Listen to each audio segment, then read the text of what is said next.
The president last night argued very forcefully that democracy is under assault, but what kind of concrete actions does he actually plan to take, given that he described this essentially as a fairly existential threat to the American Republic? So, as you also heard from the president yesterday, he believes we're at an inflection point, and so that's an important thing. Why he wanted to make sure he gave that speech. But you also heard the president express optimism, right, about the future of America, which was something that was important for him to deliver to the American people. That he believes there isn't nothing we can't do, right? He believes that we can do everything, anything, as a country, and we have seen throughout our history, America has made its greatest progress out of the darkest times. We see that before.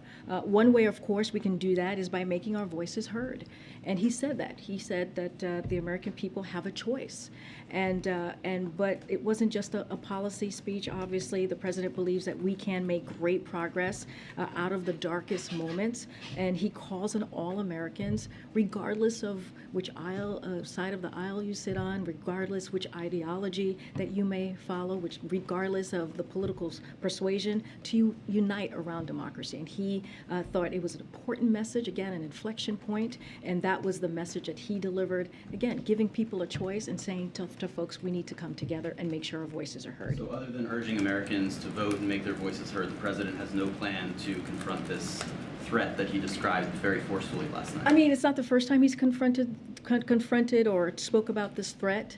He's done it multiple times at multiple stages during the last 3 years, during his campaign, a couple times as well during his administration, and he'll continue to lift that up when he feels it's needed. But what the president did last night was incredibly powerful. It was clear, it was concise, it was steadfast, which is, and he did it a prime time, as you all know, to the American people, speaking directly to them that this is a time for us to come together. Right, what I'm asking is if there's any action behind these words. Well, the action is making your voices heard. That is a powerful action. We have seen it across time. We have seen it throughout our American history, that making your voices heard actually can change the direction of a country. So I would say that is the most powerful tool that we have as a country right now. And I know you guys have addressed this to a certain extent, but because you're behind the podium, if you could address the criticisms and the questions about why the president delivered what sounded very much like a politically charged speech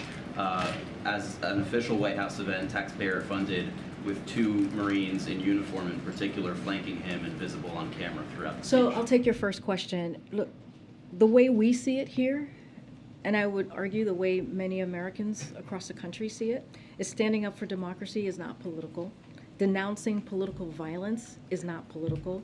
Defending rights and freedom is not political. Making clear that the challenges facing the nation is not political. We don't call any of that political. We see that as leadership, and we see that as presidential. To your question about the Marines, look, the president gave an important speech last night, a critical speech, and at an inflection point. And our democracy, our values that our men and women who protect us every day and fight for it every day believe in as well. The presence of the Marines at the speech was intended to demonstrate the deep and abiding respect the president has for these service members, to these ideals and the unique role our independent military plays in defending our democracy, no matter which party is in power. Again, no matter which party is in power. And it is not abnormal, it is actually normal for presidents from either side of the aisle to give speeches in front of members of the military, and including President Ronald Reagan, President George H.W. Bush. It is not an unusual sight, or is not an unusual event to have happen. I'm gonna move around. I don't have to say anything. I'm a doctor too.